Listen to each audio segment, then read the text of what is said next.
All right, everybody. Welcome to the Pro Marketer Podcast. I have one of my favorite people in the entire tax and accounting industry with me today, Michael Gordon CPA, the man, the myth, the legend. I've known Mike since I think 2003 or so. Met him in some consulting capacities. I was working within the tax practice I was working for and doing consulting. And in that context, Mike was one of our clients and met him. And then we've stayed in touch over the almost 20 years now of friendship and in various iterations of connection. And Mike is one of those rare birds. He's actually never been one of my agency clients because he's always sort of had his own little thing going. And by little, I mean not little, because he's built a seven-figure practice from scratch, from acquiring a very small little $60,000, $65,000 a year EA practice back in the 90s. And for almost 30 years, built up his CPA firm over into seven figures, and just sold it to his team 6 months ago. June 30. Oh, okay. So almost a year ago when we're recording this. And so one of the things that I wanted to have him talk about, I mean, there's so many things. I'm leaving out so many things in his bio. Okay. So he was famous in our little consulting world because he was the practitioner of newsletters before they were cool. And he also had such a unique style in how he built his practice from a marketing standpoint. It wasn't something that could really be scalable. And that's why he was never one of our agency clients, because his marketing was essentially like he had people take him to lunch and pick his brain. And so he got to eat for free every day. And I'll let you tell the story, Mike. You did more than that, I know, but you did so many things. But you were always somebody who like really had a passion for creating your own stuff and creating kind of like experimenting and testing and doing all kinds of funky things to build your business. But you've always treated your staff really well, your clients really well, have a heart to serve, and you're hilarious. And I think that has stood you very well in the eyes of your locale there in Coos Bay, Oregon, but also kind of in the industry itself. And it spoke on the speaking circuit around the industry for 7 or 8 years. I'm not sure how long you did that with Gear Up. 10 or 11, I think. 10 or 11 years. Oh my. Okay. Yeah. And spoke on a variety of topics. He's now a fraud expert, but he's retired and doesn't do any speaking anymore. And I'm very fortunate. We're all very fortunate to nail him down for a little bit of time right now and get his story, because there's a lot of things that I want him to share with our audience. Number one is just the building of your practice and kind of lessons along the way. But number two, the exit. A lot of people have exit on their brain. And so I want to hear about your exit. So, but before we get there, let's talk about the origin story of Not Your Normal Bean Counter, Mike Gordon CPA. Well, I think I would attribute, this may sound... This is, by the way, the time when you say all the really cool things about me. Just, in case you were so inclined. Just say it again? This is the time where you would like say how awesome I am. Oh, actually, I was about to launch into that. Are they aware of Chauncey? Is that a name they've heard? Some of them are, yeah, but probably not everybody. Well, the organization Nate was talking about, I received, I would say, letters. How often was he mailing those things out to everybody? Oh man, monthly. Yeah. Yeah, I must have gotten 20 of those, and they were these self-promoting. I'm the whiz bang of all whiz bangs, and hype. But just for the record, this was back in the day when hype actually worked. True. But I remember looking at all and just thinking, what kind of nutcase is this? Who is this guy? And for whatever reason, hey, Providence, or you want to call it what you want, but for whatever reason, I got one. And I just thought to myself, I'm not tossing this sucker out. I'm gonna call his bluff. I'm gonna get out there to, where was it? Fredericksburg? Charlottesville, Virginia. Okay, yeah. Well, it's Charlottesburg, yeah. And I just said, I'm Charlottesville. right. I'm going. I mean, it's going to cost me $1,500 in airfare and hotels and nuts to it. This boy's going. I'm going to see what on earth is going on out there. And I think I came every year for 5, 6, 7 years, and I just kept coming. And I think, and so for our listeners, this was the genesis of Tax Pro Marketer. Is we started out as a company serving that coaching client base, essentially, implementing a lot of the things that we were doing in the consulting practice that a lot of people didn't have the time to pull off. We would just do it for them. Now we've pivoted towards online marketing, but back then it was offline. So sorry, carry on. And there were several things that we did together and that I heard that radically changed me. One of them was, if all you ever do, and again, we're talking marketing, if all you ever do is what everybody else does, then you'll never be any better or different than anybody else. That's right. And that rocked my world. And I remember you guys, I think it was just privately when we were talking, said, get back to your town, find people who are ridiculously successful. And we're not talking about CPAs or enrolled agents, not in your field, other people, car dealers, bankers, somebody who's got some business and they're just nutty, crazy successful, and nobody can figure out why. Get out there and take them to lunch and pick their brains dry as a chicken bone. Figure out what it is that makes them tick. Why are they so successful? And then start copying. Although back then I think we were using the word steal. How to be a thief.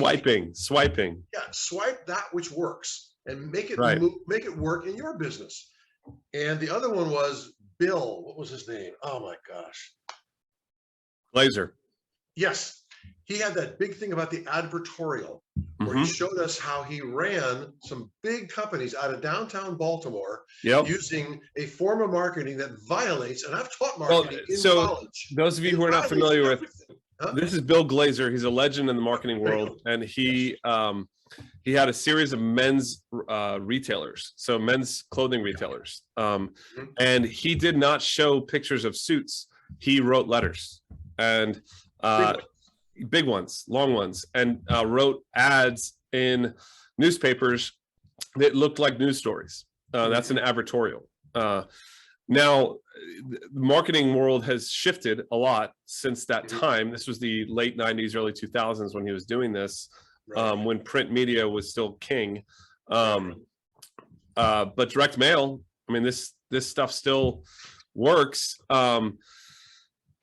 Yeah, so he was kind of a legend, and we had him speak at our events. He's awesome. Yeah, so he did the advertorial. You did that.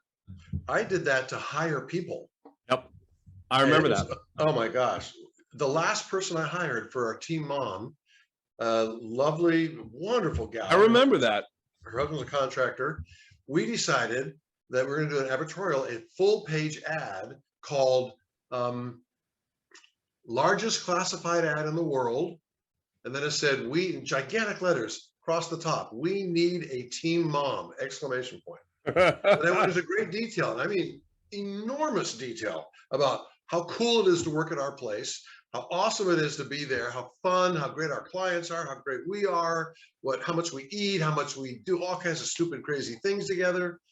And I'm telling you, I didn't know what to do with that because, like you said, this age is over of doing it, just stick it in a newspaper. It was incredibly expensive. And my IT guy, who's also a very savvy marketer, he said to me, Mike, write the ad, give it to me. I'm going to put it all over your Facebook page and all over my Facebook page and on Craigslist. So this would have been in like the late 2000s or mid 2000s, probably. 6 years ago. Oh, this is recent. She's been with me about 6, 7 years. Oh, yeah. Okay. So this is, okay, go on. And so I thought. So you did the same thing, but this was now outside of print. Okay. Correct. No print. Okay. And I just thought, well, that's just stupid. No one's going to read it on Facebook. And who the heck's going to read it on Craigslist? Come on. Yeah. Buy stuff, not read stuff. He just said, just trust me. Nice little quiet boy, and just shut up and give me the ad, and I'll do something with it. Turns out somebody on Facebook who knew Carrie, that's her name, Carrie Curtis, they printed it out and they drove over to her house and said, Carrie, this is you. You need to apply for this. And that's why she came in and applied for it. She wasn't even That's looking for awesome. a job. She So was this not is even looking for a timely. job. This is timely in the midst of what we're all calling the Great Resignation. And Yes. if you follow industry chatter, everybody's having staffing problems right now. So go against the grain. Exactly. You know, don't hire for like the, you know, chief controller, blah, blah, blah, blah, blah.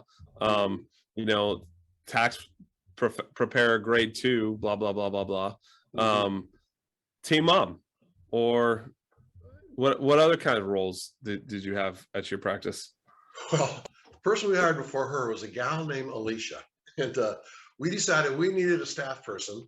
And we thought, let's hire an absolute newbie who can barely even spell the word tax, has no experience whatsoever. So we don't got to unlearn her of all her bad habits and then train her up in the right way. Let's bring in somebody who doesn't know anything. And so my wife talked to me about a woman that we know, and this is Alicia, and we've known her and her family forever. And Rhoda just said, Mike, why don't you go hire Alicia? She's working at the garbage company. She's the person who answers the phone when you call and want to complain to the sanitary department. She's the one that answers the phone. And so I drove over there, walked in, found her, and said, Alicia, would you like to be saved from this horrible place you're in? Nowhere. There's no up in this place, kiddo. There's nothing. It's you forever and ever answering phones that pissed off people. Is that what you want to do? How about coming over here and let's train the bejeebers out of you. Let's make you a real tax person. Her eyes lit up. She says, man, I would love that. So we talked a few more times, negotiated, and over she came. So yeah, the other thing is, you know, you don't need to get people from, I got to go raid another CPA's office and steal one. Right. That might be appropriate in some cases, but there are people out there who would love this profession if it's presented correctly. Right. And that's one of the things that brings up an ancillary point that I did want to ask you about, because one of the things that I always observed about your practice is the culture of it. And so much of the culture of a practice takes on the personality of the practitioner, right? So you are who you are. And so of course, if people don't like laughing, they're not going to work for you. They don't like smiling and you know, having fun, which, you know, most people hate. They're not going to want to work for you, but most people like those things. And you somehow were able to create this green shades, very serious CPA firm, but yet there was a lot of fun in what you did, and you didn't take yourself too serious, but yet you made serious decisions and worked with serious clients.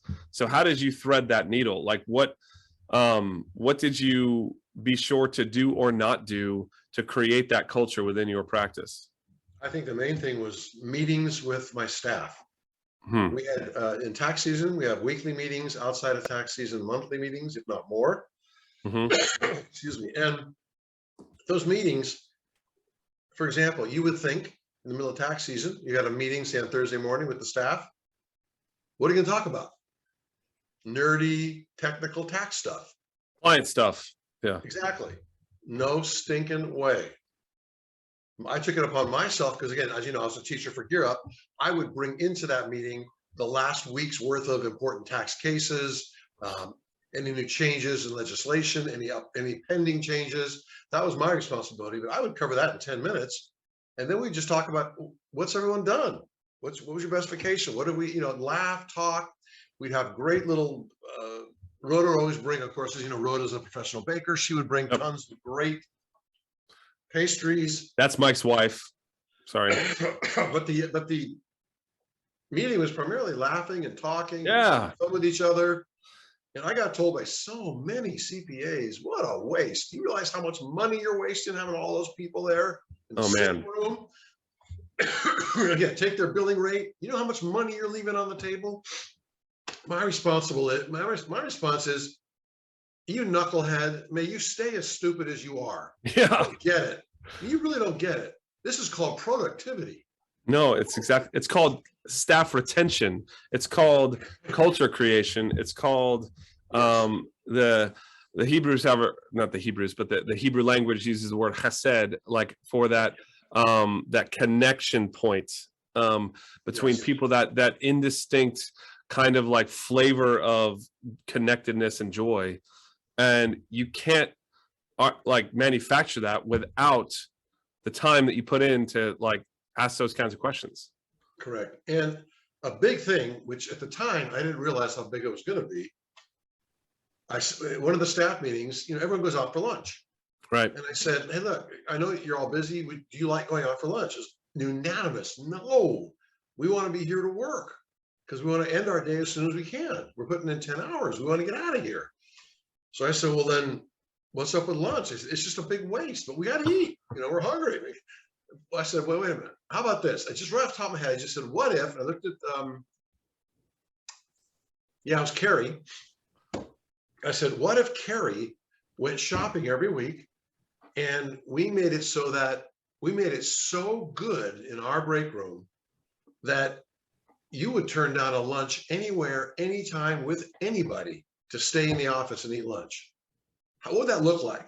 So start talking. Give me some ideas. Tell me what that lunchroom would look like, physically look like, and then food-wise, what would it have in it? We completely redid the break room. We put all new cabinets in, all new flooring, because that's what they said. Excuse me, boy. And then we told Carrie, walk around to every single office, ask them what they want. So we're getting big old gigantic bottles of cashews from Costco and snack bars and sandwich meat every single day, lots of sandwich meat, cheese, and great bread. And again, staff chose it. Any kind of snacks they wanted, any kind of fruit, any kind of coffee. I just manned that kitchen with every possible thing. They wanted some big, what's the name of that thing?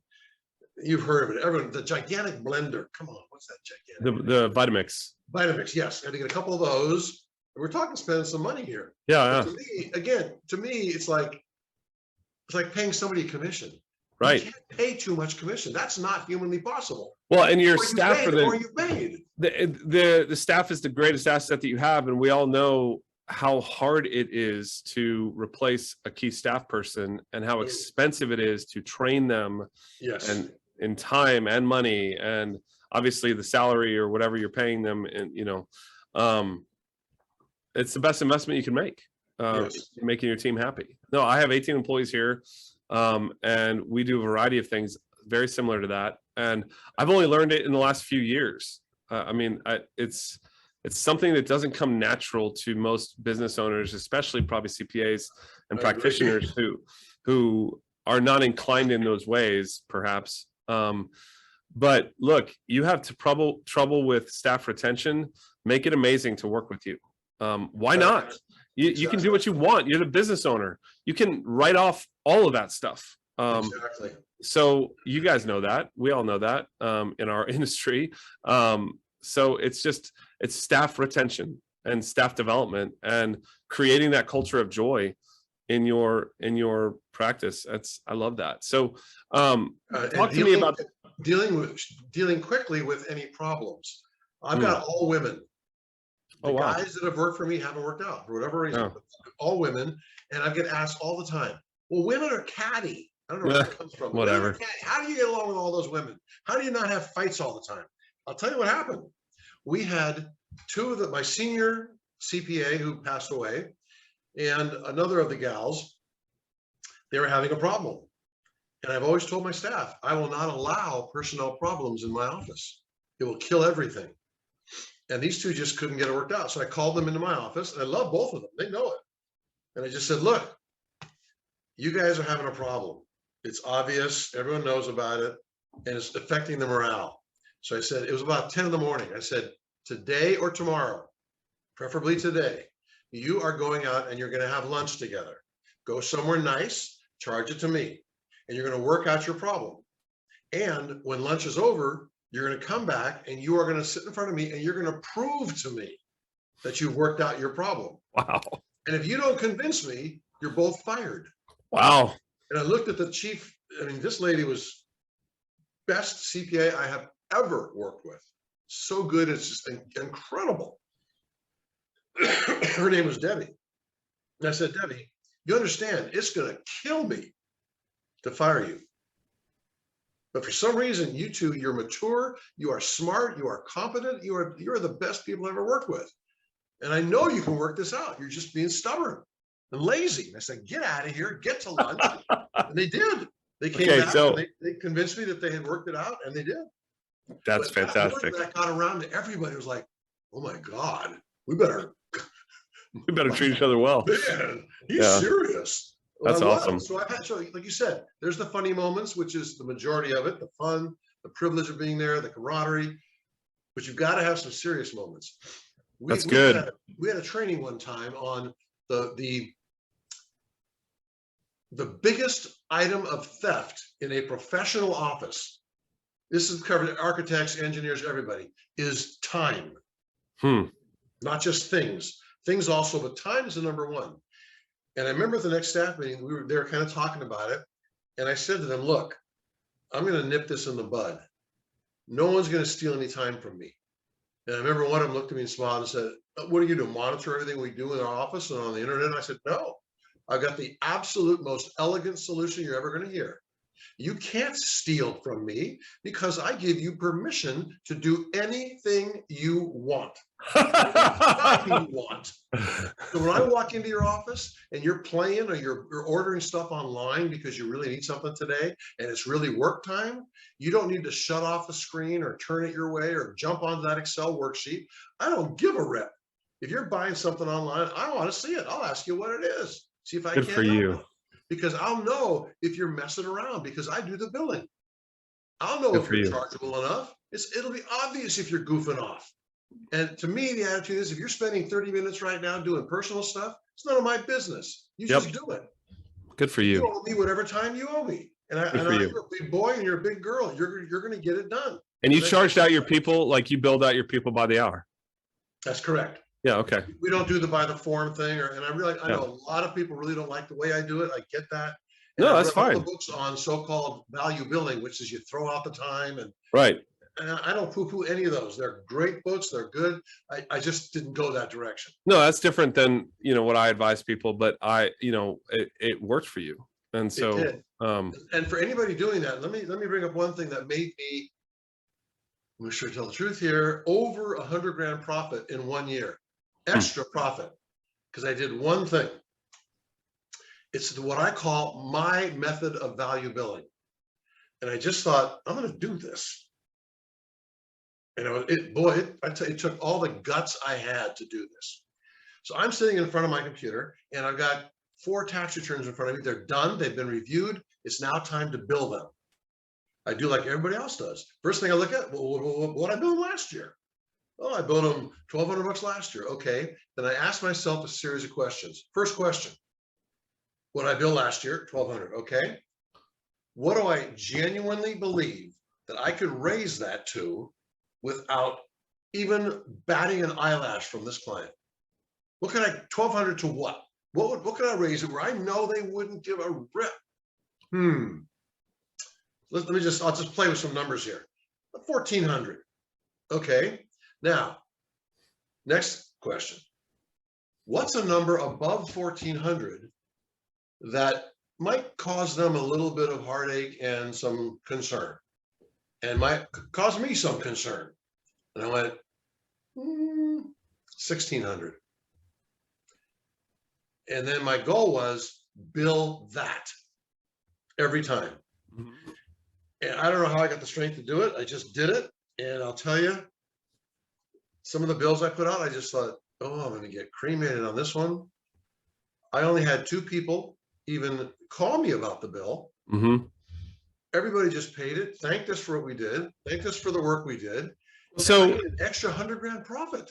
So part of that is the way that you communicate and the way that you kept in touch. It wasn't, you don't strike me as the most systematic of gents, but that's an understatement. Yeah, but people valued what they got from you and your team because they knew that you were doing excellent work behind the scenes and kind of sincere and were in their corner. And one of the ways that you did that I want you to talk about is the take Mikey to lunch thing that you did.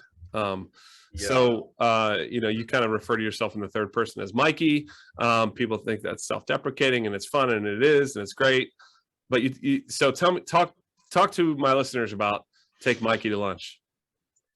I was, as we all do, we have clients call us because they have a question.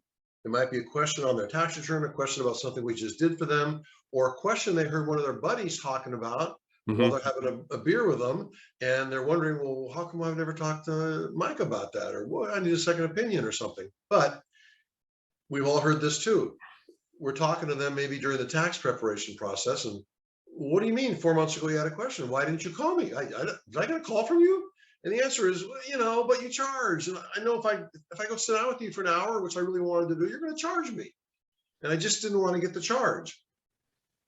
So I just kind of beat my head against the wall. How do I solve this? I want to encourage clients to get with me and ask me opinions. But you're charging by the hour. And not have to bill them. And I think might have been one of my staff that helped, but we came up with this meal deal. And actually, yeah, it's still on my website. Oh, weird. I still have them, believe it or not. You still have people taking you to lunch? Yes. Yeah. Of course you do. Free food. This ain't no dummy. Absolutely. But basically what it says, the meal deal is you take, and there's the word Mikey, you take Mikey out to eat at the restaurant of his choice, and you pay, and it's the cheapest hour of my time you're ever going to get in your entire lifetime. Yeah. And at least a third of the people who call are not clients. That's amazing. They just want a second opinion on something. Yeah. And they heard about it, or one. And how many of them became clients because of that? A lot. Yep. Quite a few. Oh, yep. Yeah, quite a few. Yeah, because word gets out. And how big is Coos Bay? 50, 100,000? Oh, no. The county is 50,000. Coos Bay is about 16,000. Okay, so it's like a $50,000 or 50,000, person area that you kind of draw from. So small town-ish, medium-sized town on the coast of Oregon. Teeny town, but yeah. Teeny town in the coast of Oregon. Mm-hmm. And yet you built this 7-figure practice and word gets around. I mean, imagine what it would have been like in a metro, right? Yeah, it would have been crazy. Yeah. We had a lot of the world's largest ads going on. But okay, so just speaking of that real quick, I always came at, especially now, and I try and tell my clients, because our clients are looking for people too, not just us. Right. I always tell my clients, look, start with the attitude. I ain't buying into this. It's so hard to find good people stuff. Right. I ain't buying it.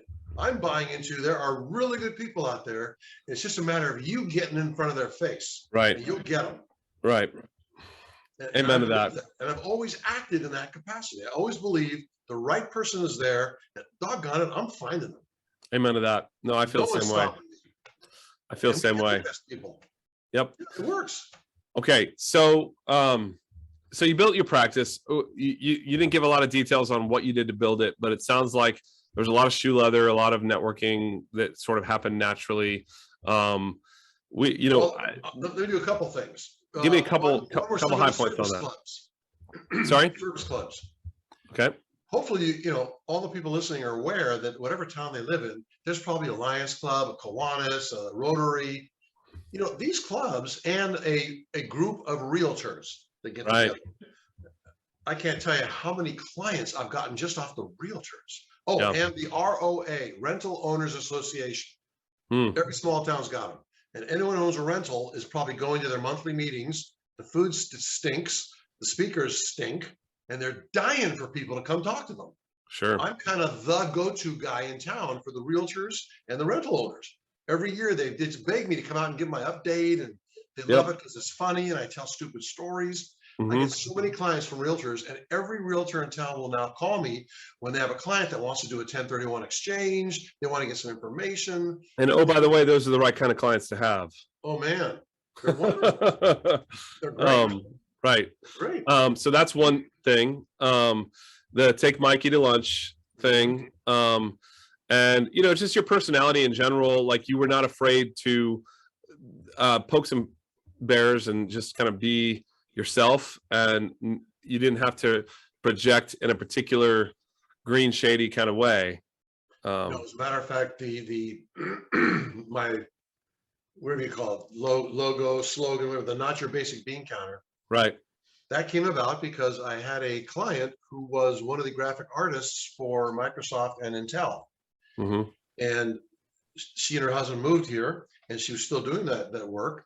And I threw at her one of my, I'll just call it my standard business cards, the standard CPA business card. Sure.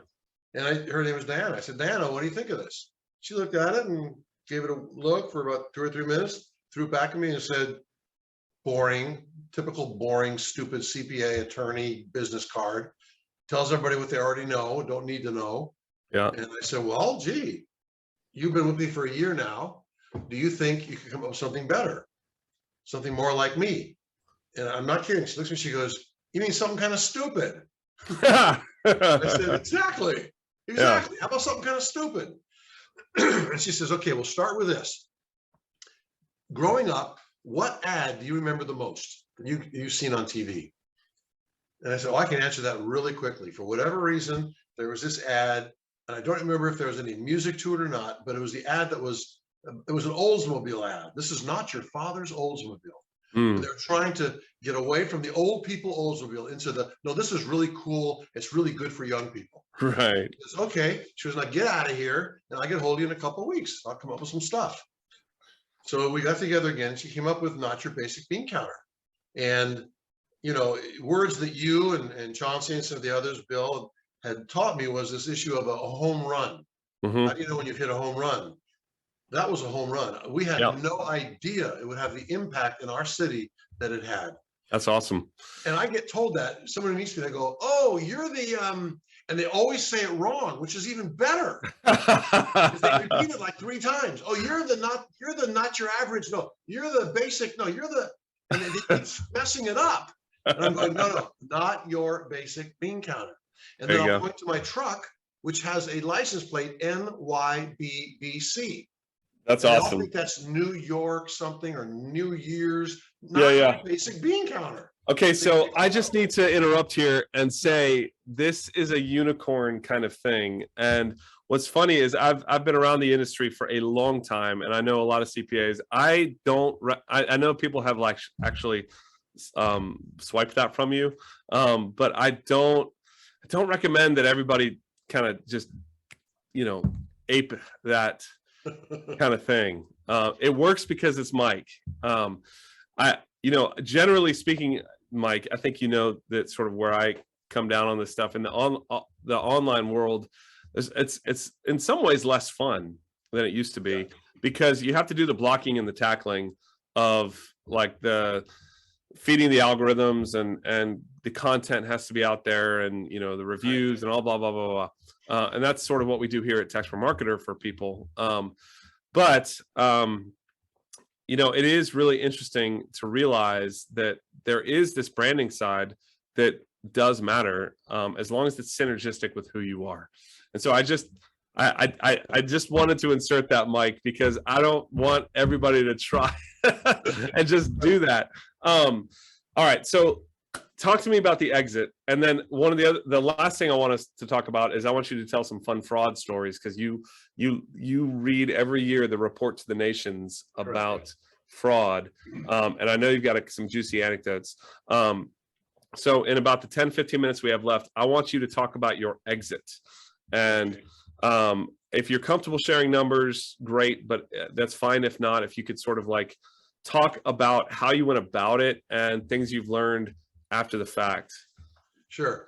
I thought about it for years. I'm sure a lot of your listeners have and still are. And I think the biggest question I had, which was turned out to be unanswerable, but I just kept thinking, what event or what transaction is going to occur that's going to be the trigger point. It's going to make me go, time to retire because that happened. Because she did this or he did that or I did something. And I just kept searching what's going to happen? When is it going to happen? And I would set some arbitrary things like, for example, this past November, I turned 70. And I thought, well, once I turn 70, I'll retire. Well, okay, maybe. So about a year ago, sort of in November when I was 69, November of 2021, 20, I woke up, it was about 3 weeks from Thanksgiving, and I just woke up, and the first thought in my head was, this is it. You're ready to retire. I had no idea what that meant, what it looked like, how long it would take, and an extraordinarily good friend of mine, and I'm willing to bet that every single person on this call has gotten postcards from, what's it called? They're out of Eugene, accounting sales. Yeah, accounting practice sales. Yes. The guy's name, he's now sold, but the guy who did it for decades was a guy named Mark House. Yeah, I know. I met Mark because Mark used to attend all of the Gear Up trainings. And so he knew me from Gear Up. And at one point at one of the trainings, I mentioned to him, do you think we could ever sit down and talk about retiring? And I said, I'm not sure if I want to use you or not, or if I should, if I shouldn't, what pitfalls. And we ended up having a long dinner with my wife and his wife, and great guy, full of good advice and information. And he said a couple things to me. One was, an inside sale always statistically works better and lasts longer than an outside sale. And then he gave me some suggestions, some things I pursued, such as, in my town, as it turns out, there's kind of a dearth of tax professionals. We need some more in here. And I said to myself, why aren't some of the biggie firms coming down here and opening up a practice, like out of Eugene or Portland or Salem? Why aren't they coming down here? They would be able to, they could own this town. So I contacted some of them, and we started pursuing. I was sharing numbers with them. They were calling me and asking me questions. I was meeting with their merger people. And I also pursued that with the largest CPA firm in town. Used to be Moss Adams, and then they got bought out by the local partners. And I know all of them well. They're friends of mine. We do a lot of work together. We've got camping together, river rafting together, and we started meeting. And then one of their partners left because he got fed up with that firm. He wanted to start meeting with me. And then last but not least, now this will probably get a chuckle out of your listeners, but I'll bet many of you have had this happen to you. I started getting contacted in earnest by a company you may have heard of called H&R Block. Oh, right. Yeah. And what I learned was they're looking at 5 years down the road and saying, this group of people, this clientele that we're dealing with, pretty soon, they're not even going to have any tax returns left because of the matching capabilities of the government, which always expanded. Pretty soon, we're going to get all their W-2s and everything from them. We're going to send them a letter that says, hey, buddy, here's your tax return. Here's what you owe us. If you disagree, you got 20 days. If not, love and kisses, we'll take it out of your bank account. See you later. And so they're looking, if we want to be viable in the future, what do we got to do? And their answer was, we got to start buying mid-level CPA tax practices all over the country. And they've been doing that. Right. Well, I'll tell you, they pay well. They will pay you 1 times gross, and they'll pay you 40% in the first year, 30% in the second year, and 30% in the third year. And I met with their head, God, what is his name? I can see him perfectly. Great guy. Their head guy from Kansas City flew out to meet with me, and they really wanted my firm. This guy is knowledgeable, easy to deal with, honest. I would recommend anybody to get hold of H&R Block and talk to this guy. But what killed the deal was, understand they have I believe it's a 30% fee that a franchisor pays to H&R Block. And understand, when H&R Block buys your practice, there will be some H&R Blocks already in your area. And there will be one of the owners of those that will buy your practice. But what happens is H&R Block merely functions as the financier. They're the ones that get the money together. So this guy now, in this town, there's one guy that owns 5 franchises. And when he walked in the room to meet me, he goes, oh my God, I know you. And I said, no, his name's Alan. I said, Alan, I don't think so. He goes, oh yes, I've been watching you for years at Gear Up. I go to all the Gear Up training. He goes, I've seen you lots of times. I go, you own H&R Block and you're going to Gear Up? He says, yeah. Anyway, it turned out we had a great time, great relationship, but he has to pay 30% of the gross to H&R Block. which turns out to be a good deal for a successful H&R Block franchise. But if he's going to buy mine, I've got to have at least 30% gross profit on the bottom line, because that goes to H&R Block. So it's got to have 30% on the bottom line before he makes a penny. And it just wasn't going to work. And as it turns out, probably a month before, I was getting a little bit discouraged, like, dude, nothing's just working out. I don't know why. Two of my staff, my senior staff, Susan and Kim, walked into my office and said, Michael, you know, we've been working with you for over 20 years, each one of them over 20 years, 25 and 26 years, I believe. They said, Michael, we already know all the clients. We know all the ways you do things. We already have the family here. Why break this thing apart? Why don't you just sell it to us? Wow. So I called up Mark House, talked to him, called up another gear up instructor who had just sold his practice and got some good ideas and numbers. And I have no problem sharing numbers with you. Sure. We were doing about $1 million a year. We agreed, after talking to some of these people, that I would go take the last 5 years, average them, and I took 80% of that. And we ended up with the selling price being about 780 something thousand.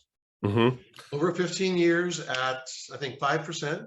So I'm getting paid $5,500 a month for 15 years. And then, so they didn't do like an SBA loan or anything like that. They're just financing it through the sale of the business. You're financing it. Yeah. And I picked and chose what I'm keeping. Calculators, computers, pictures on the wall. Then we had to deal with, of course, I own the office building. And they decided they would just rent it from me. I really didn't want to sell it. I would have if they wanted to, but so they're paying me $5,000 a month in rent. There you go. So there's I'm a living. 10,500 a month, steadily and regularly. I start taking my Social Security at 66, so I'm getting about 3, and Rhoda's getting, we're getting about $4,000 a month between Rhoda and I. There's and a I living. got a renter in my office building that's not part of them. That's $2,000 a month. So I'm getting about $17,000 a month. And I'm sitting there going, Gordon, if you can't retire on $17,000 a month, maybe you should get a friend to walk over here and just shoot you. Something's wrong, man. Yeah. So it's been great. I'm having a ball. I go in the office twice a week, once or twice at my convenience, whatever I want. They let me keep my office. It's wonderful. I can't imagine a better scenario. That is fantastic. I love that, Mike. Thank you for sharing that. That's an interesting model, especially for a long-standing practice to consider following. And for several years, I started thinking the only way I'll retire is by just cutting back. So I think I've told you this before. Probably 5 years ago, I started taking every Friday off. And at first, the staff kind of has a heart attack. I'm like, where are you? Well, we need you. Well, no, you don't. No, you don't. And by now, they were so used to it. I thought, well, maybe I'll go down. And I did. 2 years ago, I went to 2 days a week off. Again, a little bit weird for them, but eventually it was like, yeah, he's off 2 days a week. It's a big deal. He's here 3 days and he does what he does and does all the billing and all, And so it worked. And I started talking to some of my business clients I was getting flooded with calls and meetings, meal deals. How do I get out of this rat race? You got out of it. What do I do? Come on, man, help me out here. And I started talking to a lot of them about, rather than thinking about retirement as a walk off of a cliff, right? Just one day you're on solid ground, the next round you're just free fall. How about little baby steps? Start taking a day a week, then start taking 2 days, then 3 days. And maybe you never just drop off that cliff altogether. And some of my clients and some of my friends have started that. And I probably would have done that had I not had those two come into my office so excited about buying the practice. That's awesome. So we had an inside sale. And now I'm doing, like I told you earlier, now I'm practicing how to retire. It ain't easy. Yeah. You got people throwing money at you for all kinds of things. Yeah. Like I told you, the gig I just finished, that was a great gig. I'm glad I did it, but I'm glad it's over. And I'm getting involved with some different things I want to get involved in, and it's working well. That's fantastic. So, kind of a human-paced exit. It doesn't have to be fancy. It doesn't have to be big lump sum. It doesn't have to be, like waving this, like this baby that you've grown up from a little one and seeing it off. And, you you could actually steward it still and watch it grow and thrive. And how are your people? Are they happy with the deal? Yeah. So far they're doing great. That's great. And I'll tell you where I first heard this. I was teaching a several-day seminar in Pendleton, Oregon. And one of the managing partners of the large firm there was attending. We ended up having dinner together, and we were talking about this subject, retirement, because he had retired. And I said, well, how did you do that? Because I was very curious. He said, well, I'll tell you what I started doing. He said, I started taking the entire month of August off. And I said, how did you pull that off? He goes, it was insanely difficult. More for me than anybody else, because I kept thinking, the place is going to collapse, the place is going to fall over. He says, my staff loved it after a couple of years. He goes, but I did that for about 10 years.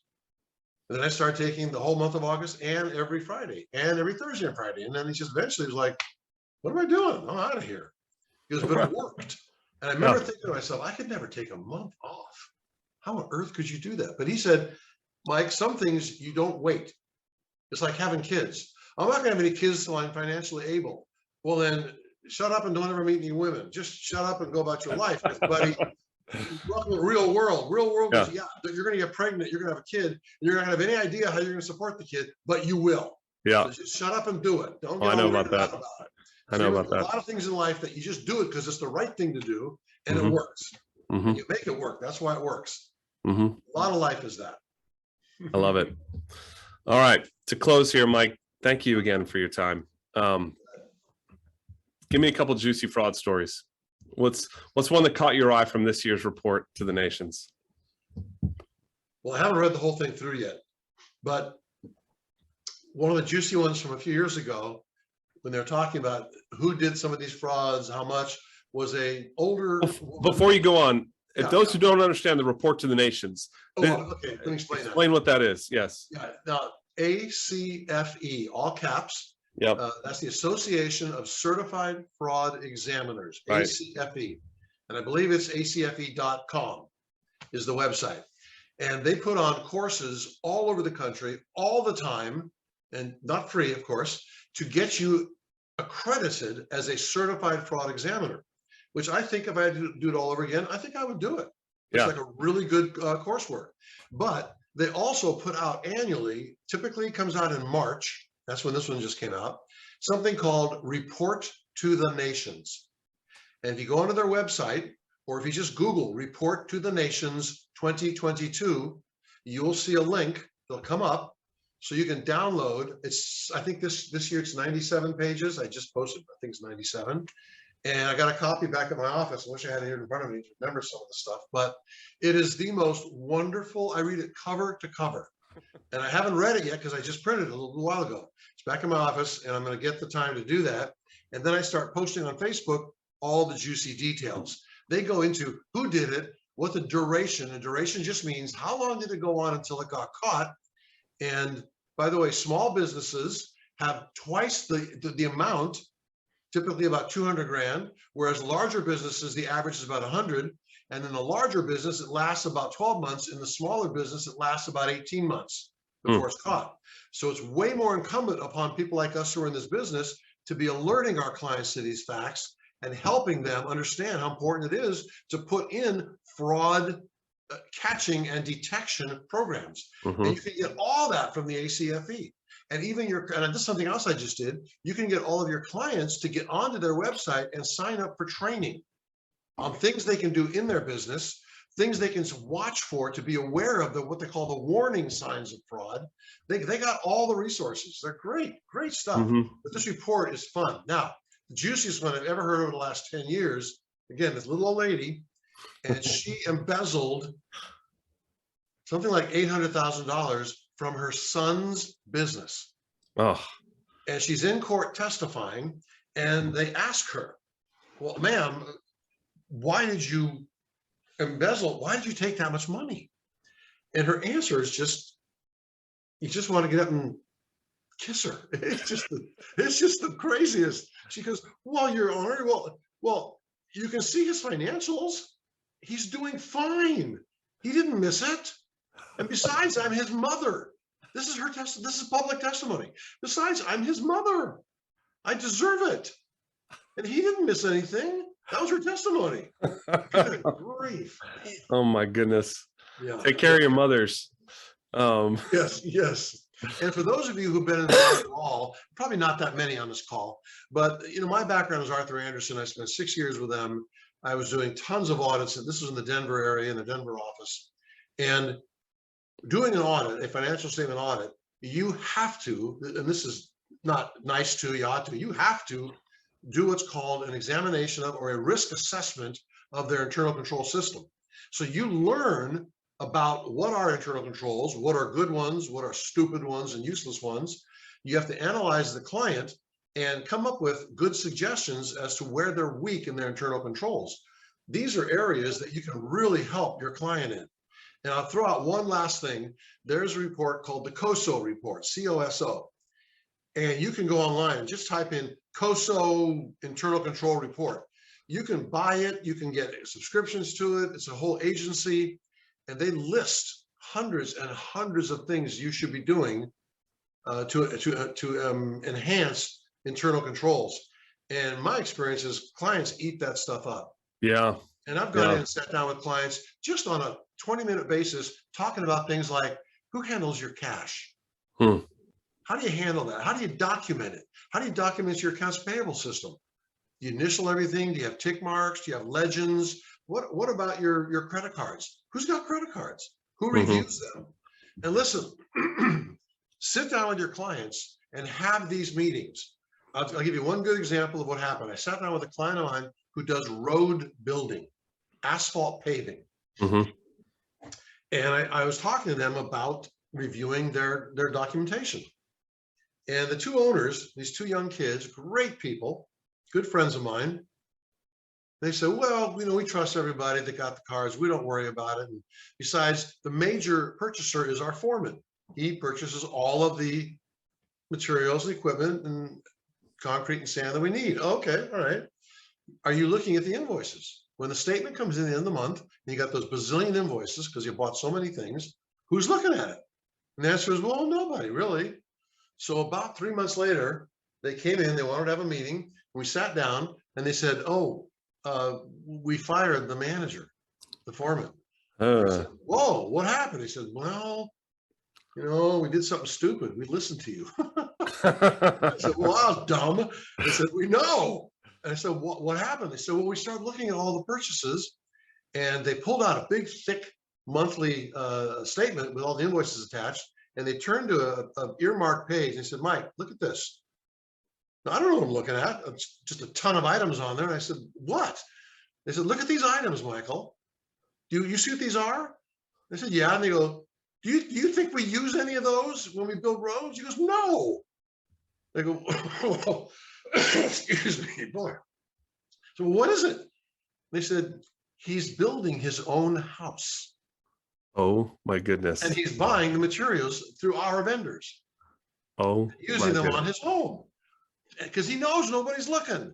We're asleep at the switch. Wow. And they just they said, you have no idea how much money you just saved us. Wow. And just lastly, one other client, big client, about 30 minutes south of me, food vendor, and there are three of them, one main owner and then two he brought in, minority owners, and they'll have credit cards. And I asked their bookkeeper to get me some of the credit cards. I could look at them. And I did. And I noticed on one of them, a Schwinn bicycle for $799. And I said to the bookkeeper, well, you coded this to equipment. Why? She says, well, everybody has to go through all their own credit card stuff and identify what it is. And he said that was a business use. Write it off. And about 14 other things that were ridiculous. Oh my I got goodness. together with the main owner and I said, are you aware of this? I said, give me one example. I said, look, buddy, I've been down to your place a million times. I know every inch of what you do and where you do it, why you do it, how you do it. Nobody's riding bicycles at where you work. I said, I don't know what this dude's doing, but come on, man. Let's talk turkey here. This boy just got himself a nice Schwinn bicycle, and thank you because you paid for it. So of course he was furious. He went and and I said, he's never turning in any receipts. And I showed him hundreds of dollars of gas receipts. He looks at me and he goes, "What's wrong with that?" And I go, "You know what he drives. Let's go look online what the miles per gallon is on that vehicle. It's high. Let's reverse math this and let's come up with how many miles a month he has to be driving that thing for business." It ended up being like 6,000 miles a month. Oh my. I said, "You and I know doggone well that he ain't driving that thing 6,000 miles for anything, yet alone just business." So he ended up having some meetings with them and having to correct them. But the point is, these kind of meetings are stupid easy, and boy, do your clients love the daylights out of you doing that. Yeah, you justify your fees for the next decade. Oh, man. They will never question your fees after that. One big thing. This is big. This has generated more money in my pocket than maybe almost anything. I'll tell you the story of a board I was on. It was a dental advantage. It was a dental board. And I was one of the lay leaders because I'm not a dentist. And there were 10 of us. They were paying us $3,000 a month, which is fine. One of the dentists got up at the board meeting and he was furious that this board was paying people like me $3,000 a month. And from this point forward, I mean, he was really angry. "I want an accounting every month, every minute you spend, what you do, how you do it, where you did it. I want to see proof." When he was all done, I stood up, I looked at him and I said, "Are you done, sir?" He says, "No." And I said, "Well, first of all, I want you to understand something. As long as I'm alive, you are never going to get an accounting of my hours, ever. You're never going to know what I did or how I did it." And he goes, "That's not right. I want to know how many hours you're spending and what you're doing." And I said, "That, sir, is your biggest problem. You are under the impression that I am paying you for hours, that you are paying me for hours. You are paying me for decades." That's right. "That's what I bring to the table, pal. You want some snot-nosed tax person who doesn't know anything, can't even wipe their own rear, and you want them sitting here for free? And you'll get what you pay for, pal. You'll get nothing. You want some decades worth of experience, and you see what I've contributed here, then you're paying me." You know, at the end of the meeting, and I'm not making, I wish I was making this up. I swear to you, this is true. He stands up and he goes, "I'm going to put in a motion that we put a 10% increase to the lay members." Now, understand, that's a cool story, but I brought that into my practice. I have to have an hour-long meeting with every new client. That's the whole strategy we do. I talk about fees in there. One of the first things I say is, "By the way, how did you hear about me?"